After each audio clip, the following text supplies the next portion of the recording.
Hi అండి. ఈరోజు Sunday కదా, నేనైతే సండే అయితే ఏమైతే వండలేదండి. సండే అయితే సాయంత్రం అయితే చేసుకుందాం అనుకుంటున్నాను. ఇదైతే మధ్యాహ్నం వీటికి అయితే చేస్తున్నాను. ఇక్కడ వచ్చేసి అయితే ఏం చేస్తున్నానో చూపిస్తానండి. చూడండి, ఇది పిండి అయితే నూనె వేసుకొని పిసుక్కున్నాను. కొద్దిగా నూనె వేస్తే ఉప్పు నూనె వేసుకొని ఈ చపాతీకి ఉప్పు నూనె వేసుకొని పిసుకోవాలండి. ఇది ఏం చపాతీ చేస్తున్నానో చూపిస్తాను.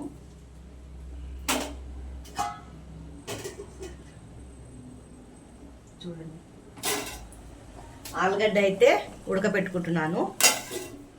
దాని గురించి అయితే ఈ ఉల్లిగడ్డలు అయితే కోసుకోవాలండి. ఉల్లిగడ్డలు కోసుకుని ఆలు ఉడికిపోయాక దాంట్లో మ్యాష్ చేసుకోవాలా.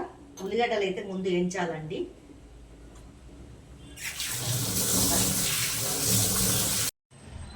ఈ ఆలుగడ్డ ఇట్లా మెత్తగా ఉడిపించుకున్నాక ఉల్లిగడ్డలు ఫ్రై అయిపోయింది, దీంట్లో వేసుకోవాలండి.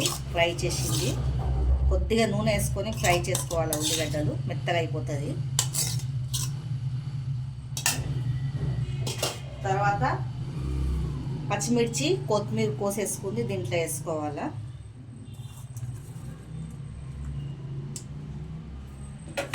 మనకు రుచికి సరిపోయేంత సాల్ట్ వేసుకోవాలండి. మనం ఎంత తింటామో అంత వేసుకోవాలి.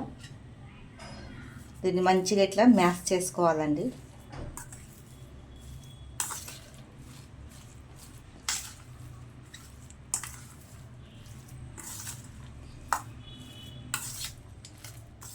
ఇది చాలా టేస్టీగా అవుతుంది ఆలు పరోటా. పిల్లలు కూడా చాలా బాగా తింటారు.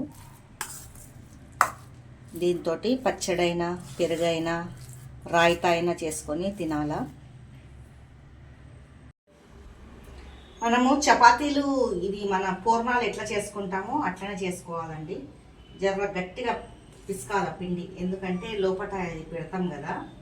మెత్తగా పిసుకుతే ఏమవుతుంది, సాగుతుందండి. అందుకే పిండి జర పూరికి మనం ఎట్లా పిసుక్కుంటామో అలా పిసుక్కోవాలా. ఆలుగడ్డ మెత్తగా ఉంటుంది కదా, దాంట్లో కొంచెం నూనె మనం ఉల్లిగడ్డలు వేస్తాం కదండి. ఇలా తీసుకొని దీంట్లో పెట్టుకోవాలి. ఇట్లా నింపుకోవాలండి. ఇది పిల్లలైనా పెద్దోళ్ళైనా ఇష్టంగా తింటారు. నూనె పెట్టుకోవాలండి పైనుంచి.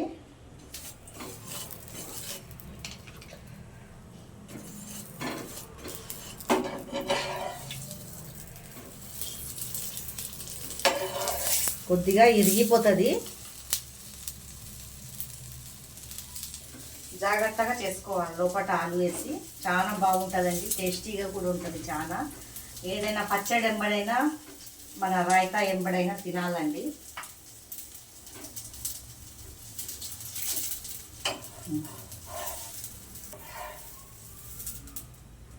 చూడండి, వేడివేడిగా చాలా బాగుంటుంది. దీంతో పచ్చడి వేసుకొని తినాలా. మామిడికాయ పచ్చడి అండి, చాలా బాగుంటుంది ఆలు పరోటా. మీకు ఈ వీడియో నచ్చినట్లయితే లైక్ సబ్స్క్రైబ్ అయితే చేసుకోండి.